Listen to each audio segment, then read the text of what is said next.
Good day, everyone. Today is our latest podcast with a unique brand and a special leader, special CEO.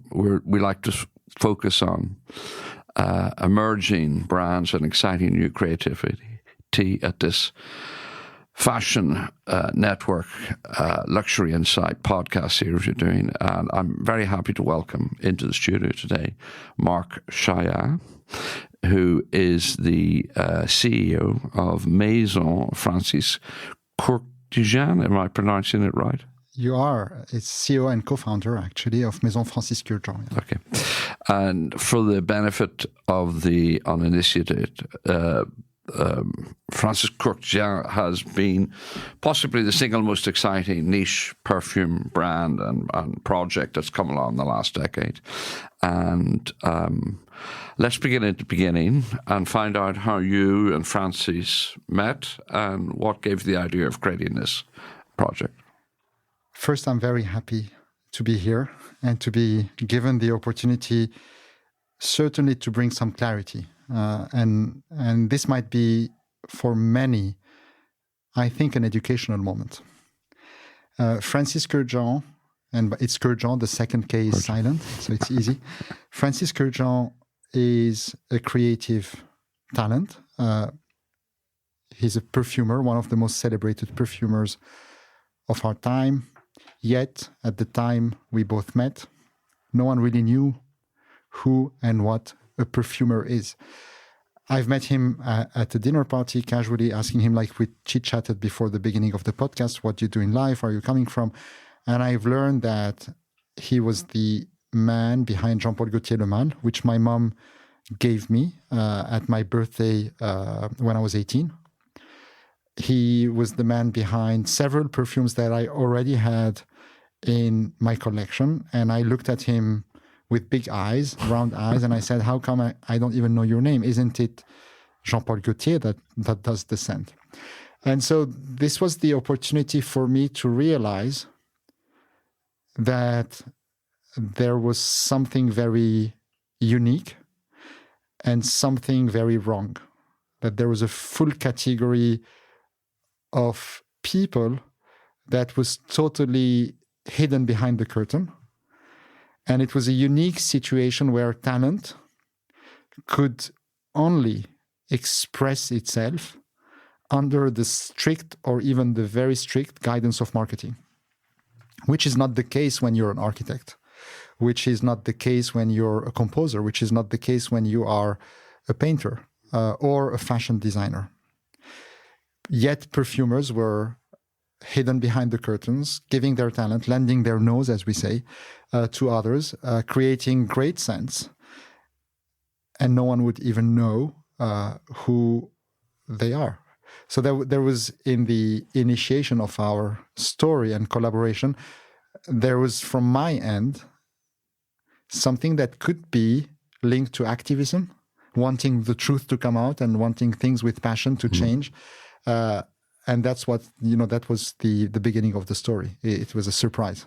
Let's talk about you for a minute. You, your training was beginning with Ernst and Young, one of the most important. Don't make that face. Don't make that face. One of the most important consulting groups in the world and a famous training ground for executives. But before that, where did you first get the idea of working managerially in the creative world? So, as a child, I was born in Beirut, Lebanon, and I wanted to dance. I wanted to draw. I loved to use my hand to create things. But in my country, you, as a man, you could choose between a career of becoming a doctor, an engineer. I mean, in my family and in my educational surrounding, you could be a doctor, an engineer, a finance person working at a bank, a trader, a CEO of a business company, work in trade. Art is for the private sphere. And my dad pushed me away from my initial dream, which was to be an architect, even a dancer. That was not even possible at the time. And so I focused on math, and I went against my nature, yet I acquired abilities that were innate, but were maybe developed when I was a child, and I had to go into math and finance, etc.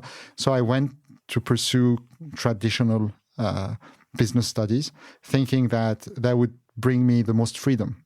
Doing finance was easier than becoming a doctor or an engineer, because then you can end up doing whatever you wanted. After business school, I went to EY because it was considered at the time as a second MBA. People would go there to learn, and I've learned a lot. It was back in 1997. Where was this? Here? It was in France. It was back in 97. For those who understand consulting, it was pre-Sarbanes-Oxley, which is a moment that totally changed the industry. Sarbanes-Oxley was the Enron scandal when a big company in the US did fraud, and it did put a very bad... it did put the whole audit and finance industry at the time under a very bad advertising. Because they had approved of the accounts and had accepted this behavior when they should not have. But before that, as an auditor, I could do so many things. And I've learned, finance, I've learned strategy, I've learned marketing.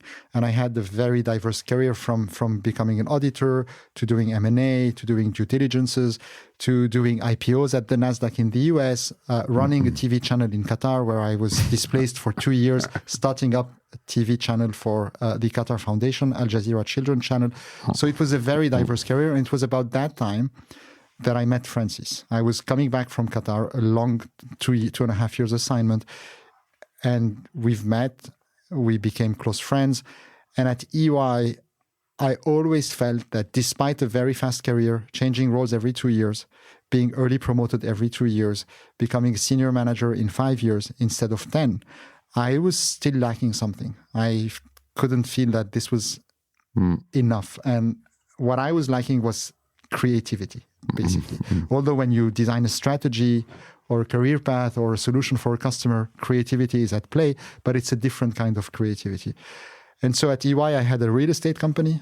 I was an entrepreneur while I was at EY. And then I started working same time as EY with Francis. First on different projects, building his website, advising him on listening at his ideas that he wanted to move from behind the curtain to the center of the stage. He uses the parallel with movie making, where he says, as an actor, I want to move to behind the camera and not only be in front of the camera, and explores 360, the full-fledged of my universe. And I would advise him on what to do, what action would be positive in terms of his strategy, things like creating the first website. It was back in 2003 when we started Maison, franciskurkdjian.com. It was the early stages of the internet. And already you began retailing it, e-tailing it? It was more a window to present and to show consumers and people what a perfumer does. His dream, for example, at the time we met, one of his dreams, we were in Japan, and he would tell me that his dream was to send the fountains of Versailles, because at the time of Louis XIV, they would throw big parties in the gardens, and sometimes the ambient smell wasn't that great, and they would end up putting perfume in the fountains, and through the water jets, the scent would spread across. Yes. And his dream was to do that. His dream was to do a scented bubble installation. To me, it was full of meaning. It was full of sense, because it allowed him to express the perfume with something that people can relate to, because you cannot touch perfume, you cannot see perfume, you cannot hear perfume. And we are taught to explore our senses except smelling. No one teaches you how to smell. You recognize food, you recognize fruits, etc. But no one teaches you how to combine scents. Perfumers learn that at school, but this is something that is a little bit under leverage for us as mankind. So in order to show the full depth of his talent, putting fragrance as part of wider, bigger, more beautiful art installation was a way to show that perfumers are not simply chemists. They were not simply people sitting at a lab smelling a little blotter, trying to create a smell that is nice. That they are full-fledged creators.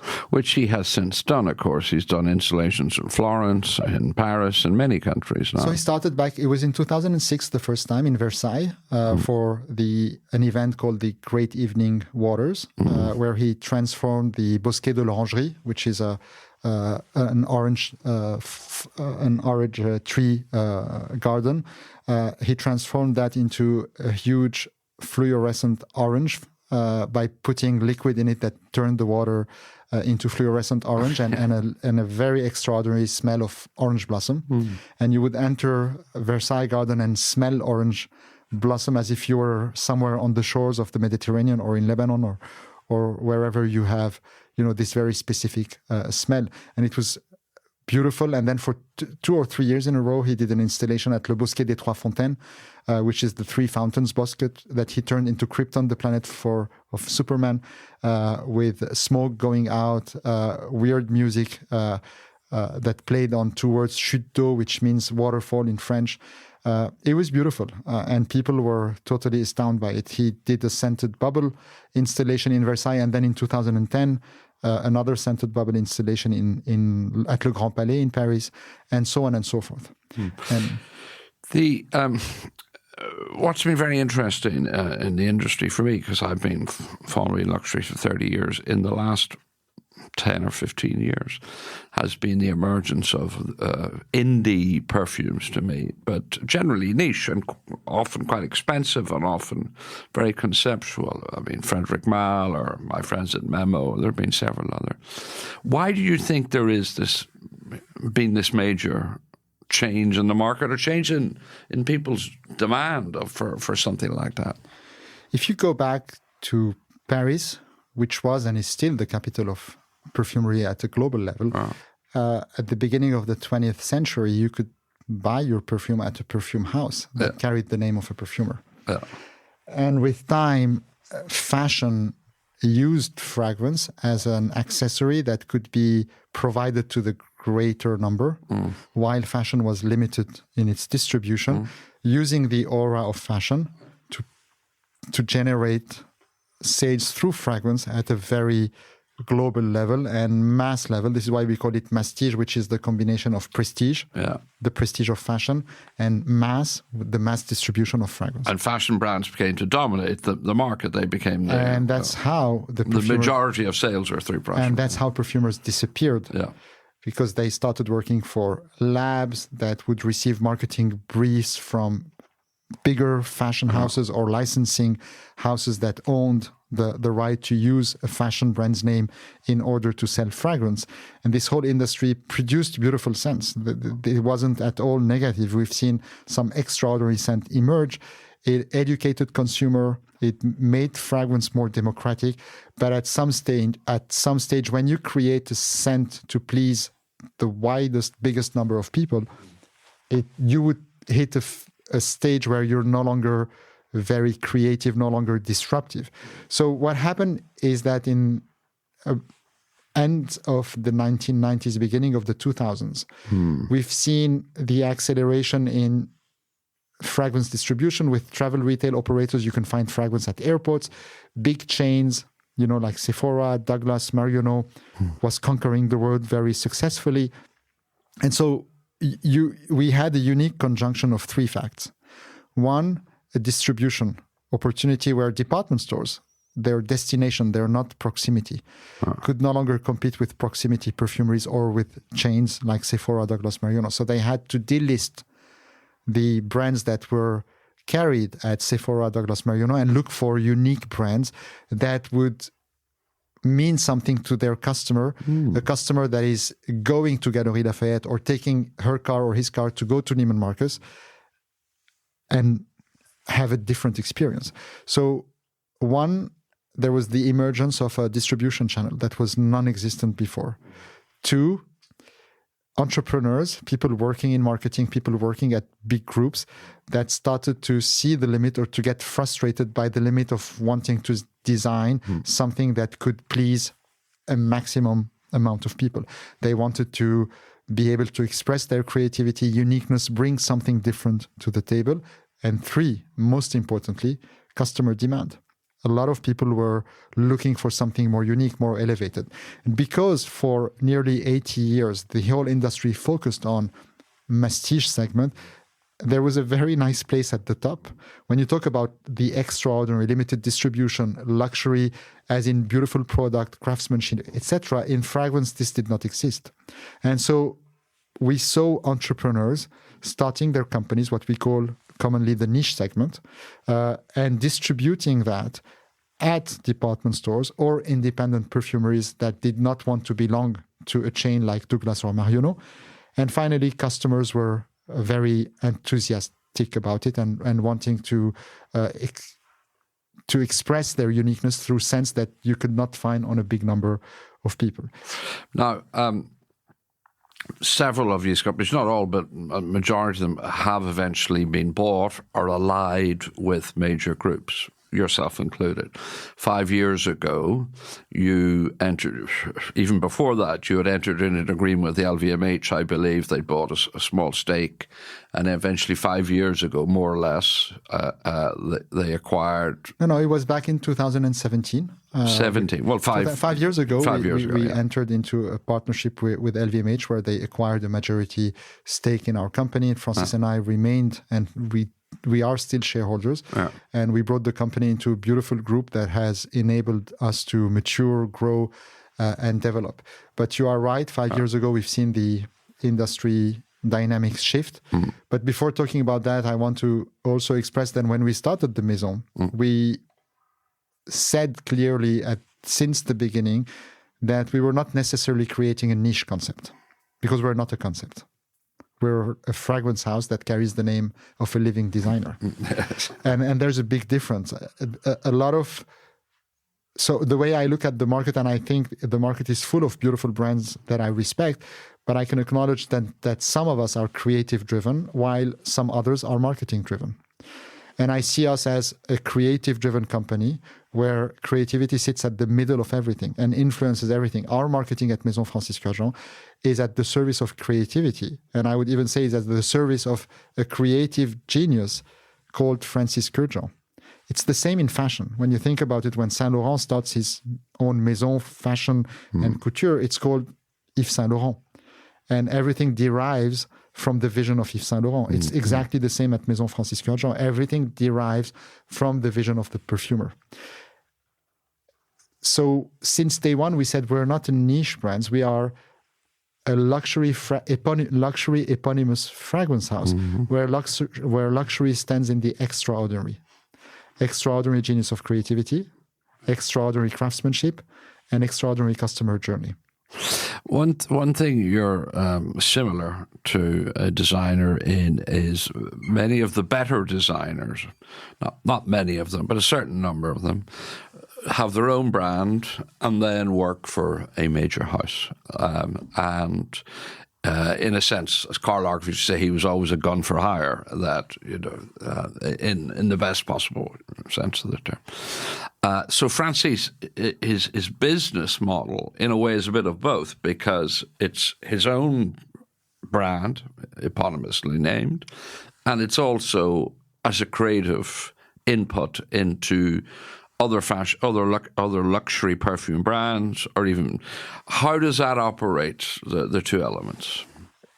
Well, you've named Karl Lagerfeld, whom I deeply respect, and who's one of the greatest designers of the past 45 years. As a creator, you don't just sit on a table and say, now I'm going to create. You find inspiration everywhere. When Francis has been working with brands since he was 23. As I said, he was 24 when he created Jean-Paul Gaultier Le Male. When he works with Jean-Paul Gaultier, when he works with, today he is the in-house perfumer as well at Christian Dior. He's in charge of the creative direction in fragrances for our sister company, Christian Dior. When he creates for Maison Christian Dior, he sits in the DNA of Maison Christian Dior. He thinks about Christian Dior, and he tries to interpret with his own talent and his own emotion what a scent for Maison Christian Dior would be. The same way Karl would work with Chanel and Fendi, and sometimes does collaboration with H&M, and sometimes work with his eponymous brand. With us, Francis, while we started our Maison, was still working. He worked with Burberry, creating My Burberry, Mr. Burberry, continued his collaboration with Elie Saab, he created a scent for Kenzo. So he was always, while working for our Maison, where he talks to us freely about his own vision of his own art. When he works with another brand, he is giving his talent to express the emotion of that brand. So it's totally, when you give the example of fashion, Kim Jones today is working with 2 companies and it works perfectly well. Francis Kurkdjian is working with 2 companies and it works perfectly well. When he is doing Francis Kurkdjian, define the DNA. It's a very interesting question because as co-founders, the DNA is inside us. And one of the power of being part of LVMH is the ability for people to help us put this on paper. And eventually we narrowed down who we are to 4 or maximum 5 simple facts. 1, we are perfumer before anything else. Francis Kurkdjian is a perfumer. So we are creative driven and we are perfumer before anything else.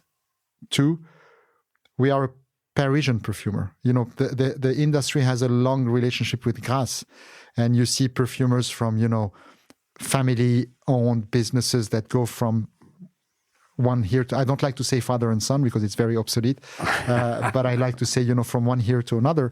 Francis is a urban Parisian perfumer. He's not born in Grasse. He was not educated in Grasse, and he brings something very urban, very modern, contemporary. So Paris is an inspiration, not the Paris of the postcard and the Eiffel Tower, but the way we live in Paris. When we think about chic, we think about Parisian chic. When we talk about a beautiful person, we talk about a beautiful Parisian person. When you look at our visual identity, Paris is a source of inspiration. Our stoppers are in zinc, like the rooftops of Paris. We use hot embossed, gold embossed hot stamping with gold as a tribute to the domes of the monuments, and so on and so forth. So Paris is a full element of our DNA. 3, something very unique and not so much anymore, but when we came with that vision, it was slightly disruptive.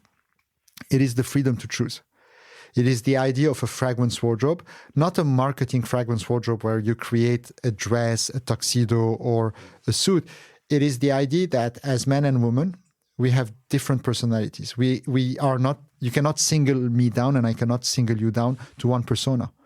Sometimes you're a businessman, sometimes you want to have fun, sometimes you want to play sport, sometimes you want to be dramatically loud.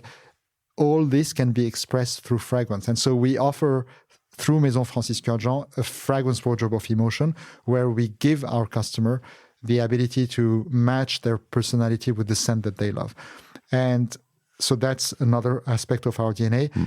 And last but not least, it's the artistic conversation, not collaboration. The choice of wording here is very important to me.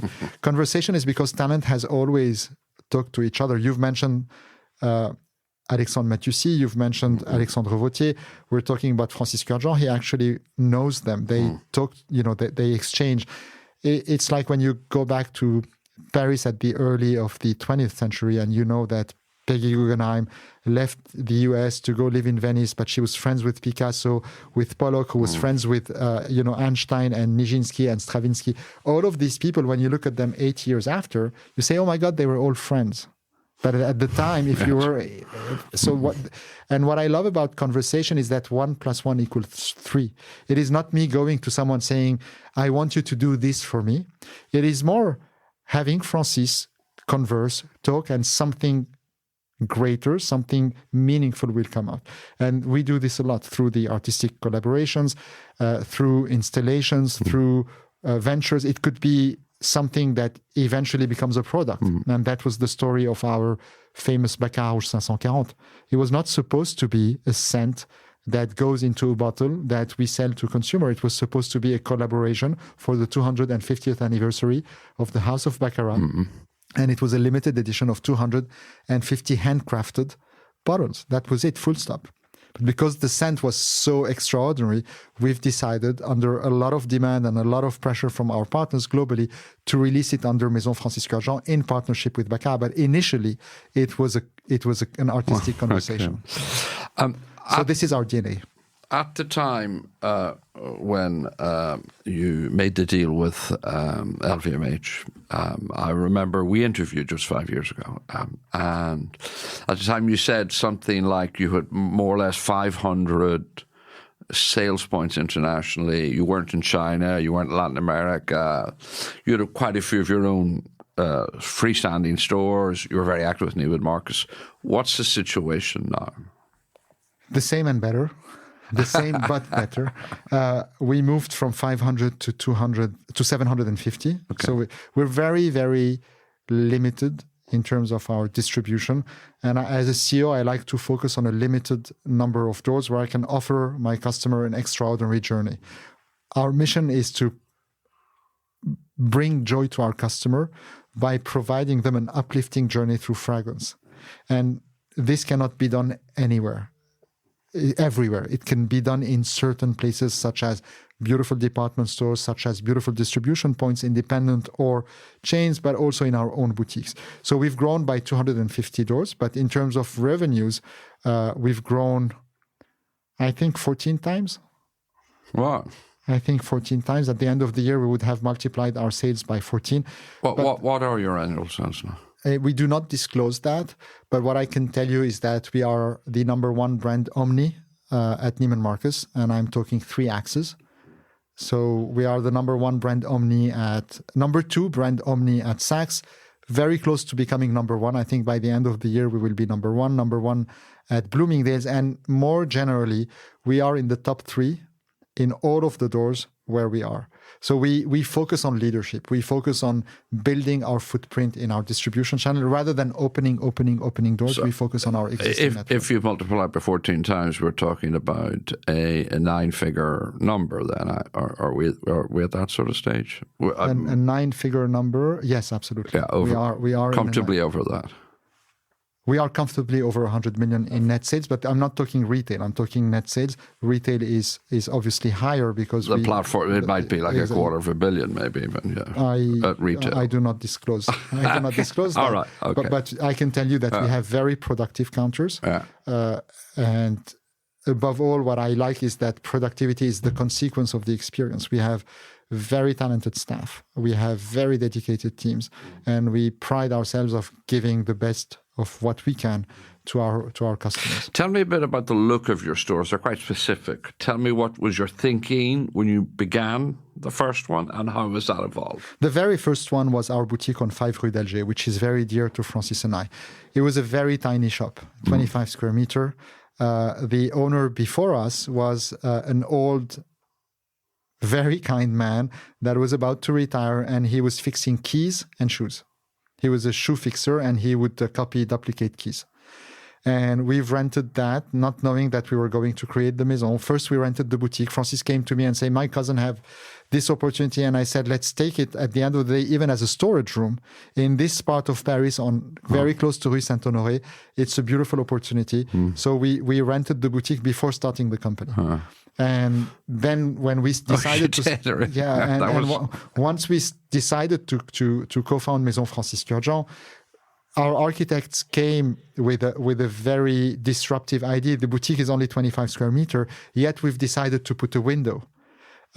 We decided to cut it in half, to dedicate 12.5 square meter to retail, and to dedicate 12.5 square meters to joy, to dream, by creating a gallery and by creating this window that was inspired to us from Francis's childhood. He would always tell me, as a child, I would go to the Armenian church near Avenue Montaigne, and I would love at Christmas time when my mom would walk me down Avenue Montaigne and would look at all of these beautiful windows.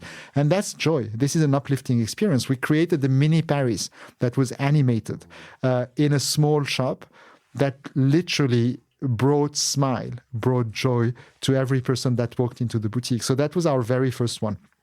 Since it has very strong Parisian codes, zinc, inspired from gates. Parisian gates. And today, with time, the company is about to turn 40. We just turned 13, and we've just released our new identity. But it is still distinct in the fact that it is not black or white. As you know, in cosmetics, you see a lot of black. We came with very specific codes that celebrated light, materials that are inspired also from Paris stone. When you look at the Haussmann building facade, we used this Paris stone with Maison fondée en 2009, Maison founded in 2009, engraved on the Paris stone, like when you look at signature of architects. It's amazing in Paris. It's a unique thing. We use light oak because it's a very noble and nice material, but that's also linked to the Paris parquet flooring. We use marble as a link to the marble of the chimneys. But above all, what we want our architectural design to convey is comfort, is light. We love light, and the place where architecture serves the purpose of you discovering beautiful scents. So I don't want my architecture to become a wow factor, to overtake the experience and become a marketing factor. My architecture is there to provide you with a very comfortable experience at the service of you going through our fragrances. It sounds to me that Francis now has 3 jobs, which is quite a lot. He has your own house, obviously. He has Dior. And then does he still occasionally create perfumes for other? Not anymore. Not now that he's become the creative director of not anymore. Parfum Kurkdjian. No, not anymore. He's for the audience's sake, that happened, 2 years ago?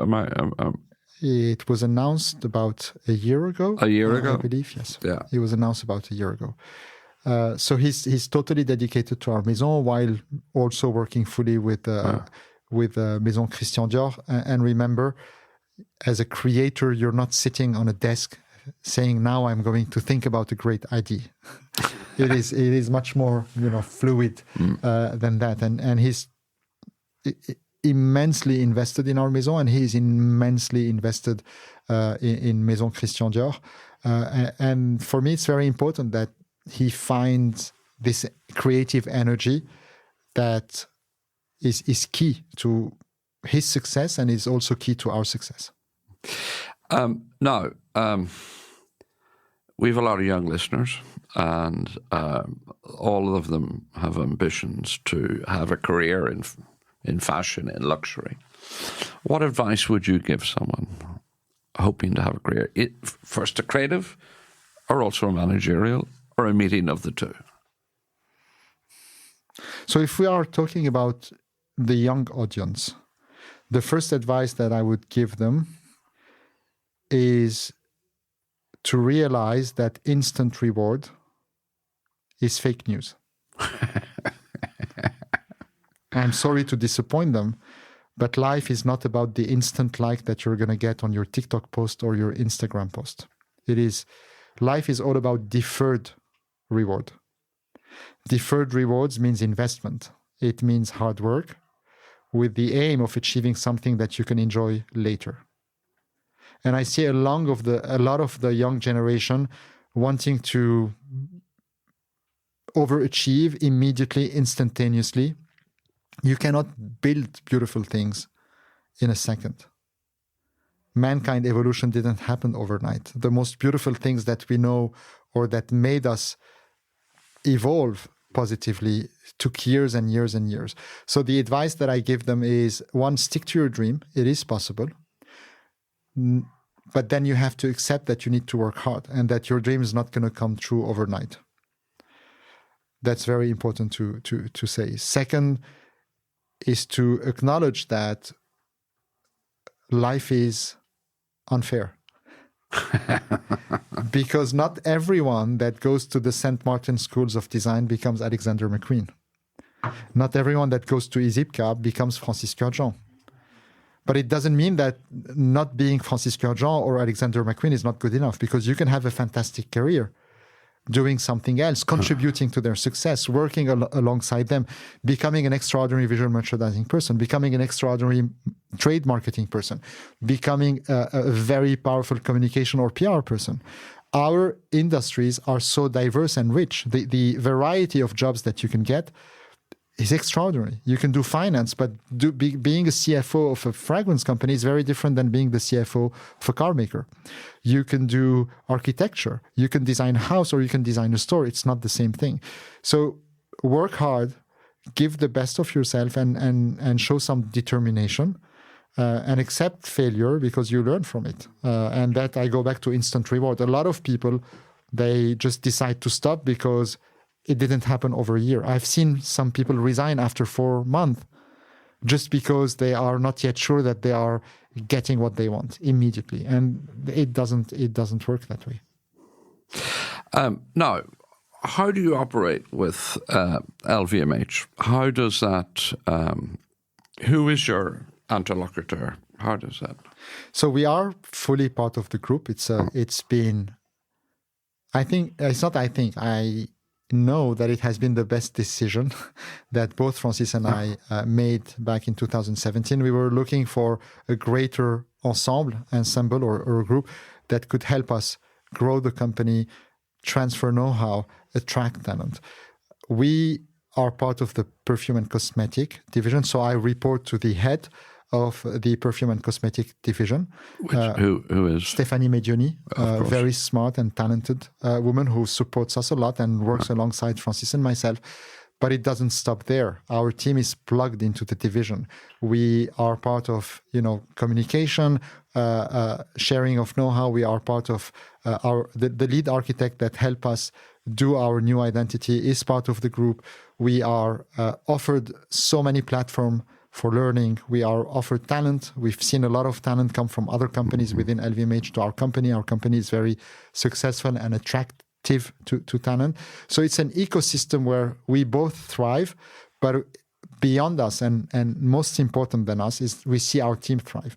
LVMH, unlike other big corporations that do fragrance and perfume and cosmetic, is not an integrated group. You don't have the man in black solving your problems, coming into your companies and fixing everything.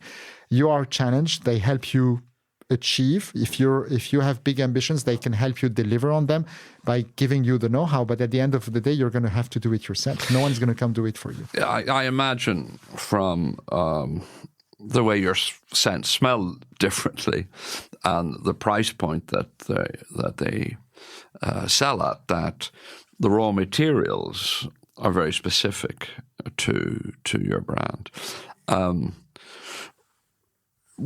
How does that operate? Because in terms of sourcing, did that change? A lot of things changed in a positive continuity. Nothing changed overnight, and there was not like a before and after. It was just a very natural growth process. Again, our company was multiplied by 12 or 14. So basically, when we entered LVMH, we were in one room. I remember when Stéphanie welcomed us and made her first speech to our team, we were 28 people. Today, if I had to put my production team together in a room, 28 people would not fit. It's more than that. So the company has grown, and obviously the way we operate has grown. To go back to raw materials, because when we talk about raw materials with Francis, we want you to forget the raw material and go into the emotion. And this is something that people need to understand. A perfumer is not a chemist sitting on a table trying to give you the smell of a rose. It is like you say, Picasso is going to paint me yellow. And Picasso used the most beautiful, the most pure yellow that comes from India. No one says that. You look at a painting from Picasso and you look at something that is evoking something bigger than you, more powerful, and that takes you elsewhere. This is the reflection of the genius of creativity. This is what a perfumer is doing. So Francis is taking us beyond the ingredient into emotion. That being said, of course, because we are using essential oils and raw materials, they are very important to the quality of the diffusion. They could be very important to the scent structure itself. And we have a historic partner, Takasago, a lab that we work with since we started the company. We work with Accor et Parfum in Grasse, where we have strategic inventory of very beautiful, very rare, or things that are simply very dear to Francis. It could be mint, but a very important and very fresh mint that he loves. And we can do stocks of that components because we believe it's important for the quality of our products. But I want people to know one thing, is that today, because of 80 years of marketing, because the perfumer was hidden behind the curtain for very long, because people pretended at some stage that they were perfumers. They even posed smelling a blotter, looking at the camera and smiling as if they were perfumers. Designers, you mean, frequently?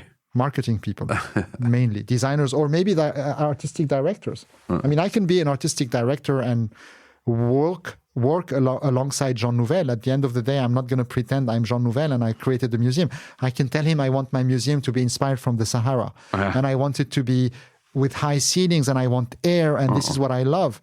And this is my vision for my art direction. But at the end of the day, it's Jean Nouvel who will come with his own vision and give me something.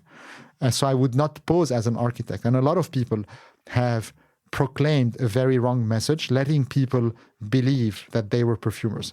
That is, I hope, now behind us. But there is another very upsetting and troubling element to this industry, is that today you cannot register the scent formula. You cannot protect it. I can take the pencil here and draw something on the table. And if it's unique enough and you try to copy it, I can sue you. And I can prevent you from using that pattern because it's my pattern. But Francis Kurkdjian can create something as extraordinary as Baccarat Rouge 540, and I cannot keep people. That chemical mix you can't patent. No, what makes you that you cannot patent is the ignorance of the legislative environment and the lack of education of people about how fragrance creation works. Creating a scent is not cooking. It is not doing a recipe for food. And even if it was, in some instances, I can take the example of a 3-star Michelin chef that to me is the most extraordinary person in the world. And it is pure art. When I go to Guy Savoy in Paris at La Monnaie and I eat there, it's pure art. But when I eat the artichoke soup, I'm eating it there. And no one can really live with it to copy it. And no one can even, he's not duplicating it. And he is not selling it to a big number of people. But you did feel clearly that certain people took inspiration far too directly. Absolutely. From your... The market is filled with copies of Baccarat Rouge. And this is, we can call them inspired by, etc. But we do not have the same ability or the same legal power to protect anyone from copying a fragrance because of the lack of education. Do I say, I'm so old, I actually covered a court case where Pierre Berger sued Ralph Lauren about 30 years ago in the Tribunal de Commerce in Paris. So I am quite familiar with the idea. It's surprisingly difficult for a young designer or even a big designer to sue another for copying. And no one wants to sue anyone. And no one really wants to sue. It's always that embarrassing. It's a risk, especially if you lose. It looks very bad. And you need to have a big house and to be able to pay a lawyer like Saint Laurent does. So, whereas in the music industry, it's extremely easy to sue people. Of course. And we've seen that. Unfortunately, it's not the same in the sensory industry. Looking ahead, what do you think the next step is in the perfume creativity and industry? Looking ahead, I feel that it will be based on genuinity, the recognition that perfumers are creative talents, full-fledged creative talent. One of my dreams would be to be able to protect perfume creation the same way music is protected and other forms of, not to sue people. My idea is not that I want to sue anyone, but as a form of activism, that there is a category of creativity that has been undermined over a very long period of time.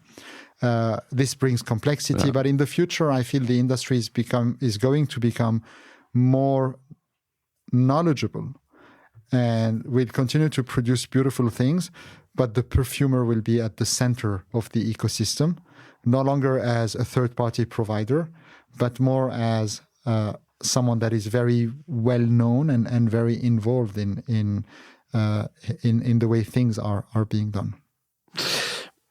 France, I've just finished 4 weeks of fashion shows in New York, London, Milan, and Paris.